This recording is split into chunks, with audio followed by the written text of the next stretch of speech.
веруваме дека со ова вклучување на лице место на некој начин ќе одоловиме и самата празнична атмосфера, со оглед на тоа дека ќе најавиме новогодишна работилница која што се одржува во едукативниот центар Пеперутка. Верувам дека можете да ги забележите и дечињата кои што се навистина креативни, изработуваат новогодишни украси. Се разбира дека подетално во продолжение ќе слушнеме и од нив нешто повеќе, но најпрво ќе слушнеме многу повеќе за работилницата од мојата денешна гостинка, наставничката Наташа Ристовска. Да ја посакаме добро утро. Добро утро и на вас. Мило ми е што имаме можност да ја најавиме оваа новогодишна работилница и минатата година имавме можност да имаме едно вакво интересно вклучување. На самиот почеток ќе прашам за каква работилница станува збор поточно. Значи, на денешната работилница е по повод новогодишните празници кои ни предстојат. Дечињата изработуваат мал дел од нивната креативност, односно во ситуацијата имаме новогодишни елки, изработени од хартија и чоколадни елкички обложени со шлак, кои денес ги украсуваат со звездички, лампиони и слично. Најразлични мали украси. И минатата година изработуваа вакви новогодишни украси, што навистина можеше да се забележи голема креативност кај нив. Дали само денеска се одржува оваа работилница и дали на некој начин дечињата имаат ета дарба, да кажам, или пак првен вие им покажувате како се изработува, па потоа учат постепено? Значи, прво ние им покажуваме што сме подготвиле од материјалите и самите дечиња својата креативност ја покажуваат на овие творби. Како што можете да видите, прво имаме корнит кој е чоколадизиран, потоа е обложен со шлак и сега креативноста останува на децата како ќе ја украсат елката. Освен креативност и дружба, дали има друга цел ова работилница, односно дали на некој начин самата цел е и да се здобиат со некаква вештина? Апсолутно, значи самата работилница е да се дружиме, да покажат својата креативност и развивање на моториката во оваа ситуација.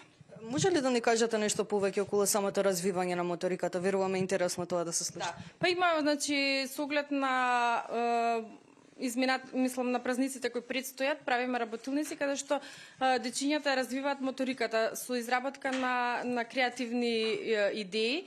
Со тоа секој дете си се покажува и си ја покажува својата дарба.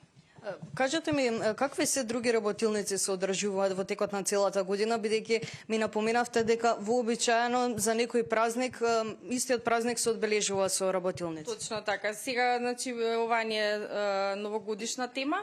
Имаме по повод денот на жената 8 март, великденските празници. За жал, за божикните празници сме на распуст, па така да не можеме да го испочитуваме и тој ден.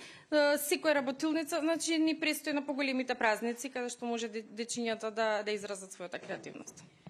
Како се пројавува самиот мотив, самата инспирација кај дечињата? Дали може би најдобро изработениот украс од страна на некоја дете на крај може би добива некаква награда за мотивација плюс виднина? Па не правиме надпреварување во тој дел. Секој дете си ја изработува својата изработка.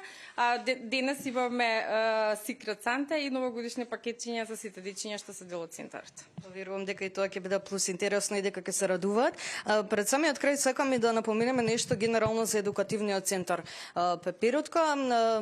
Сите дечиња кои што доаѓаат овде, со какви вештини се здобиваат, напоменавме преку работилниците, да, но генерално со што може да се здобиат тука? Пред се, значи, воспитната и образовната компонента се битни во едукативниот центар. Дечињата пред и после училиште доаѓаат во центарот, ги учат лекциите, пишуваат домашните задачи што им се зададени од училиште, за тековниот или наредниот ден да бидат подготвени.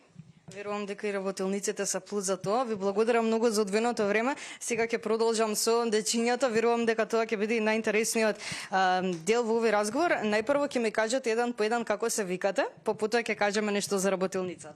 Јас се викам Стефан Стојановски, имам 10 години. Стефан, што изработуваш денеска? Што направи? Може ли да не кажеш? Да, денеска изработуваме оваа елка покриена со шлак и ние треба да украсуваме со дадените украси. Прв пат учествуваш на ваква работилница? Не, втор пат. И како ти се чини? Интересна ли ти? Да, многу интересно. Тешко е да се изработува вакво нешто? Па да, тешко е дека ако малце немаш осет, одма ќе ти падне елката цела. Како ќе падне? Ќе се накриви? Може да се оштети скроз? Да. Кажи ми што, еве, само што кажавме, почна да паѓа. А како ги лепиш тие украси? Лепак посебен има? Како ја правиш? Не, на самиот шлак ни кажа да земеме пинцети, за да можеме да ги ставаме украсите повнимателно. Друг украс изработи денеска или само... Да, ја изработивме оваа елка и овие шишарки сега чекаме да се исушат за да можеме да ги украсиме. Што ти е најинтересно за прави? Елката. Елката? Најубава и јас можам тоа да кажам. Фала ти многу, Стефан. Може да е вкусот на крај. Како? Бидејќи може да е вкусот на крај. Па и тоа примамува дефинитивно. Како се викаш ти? Јас се викам Војдан Костовски, имам 9 години. Што не направи ти денес, Војдан? Денеска јас направив една елка, За хартиената елка зборуваш?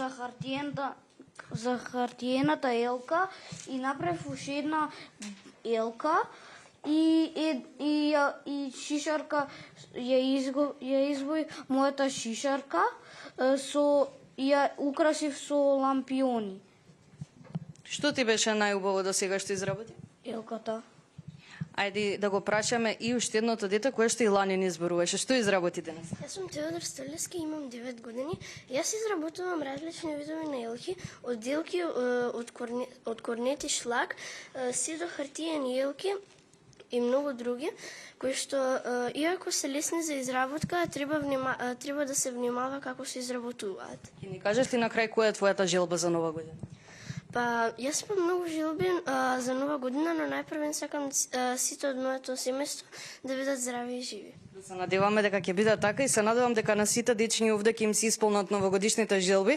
Верувам дека навистина беше интересен разговор за нашите гледачи и дека го привлековме нивното внимание. Удовде ќе ве поздравиме со оглед на нашето предвидено време и се гледаме повторно утре во новото издание на нашата емисија.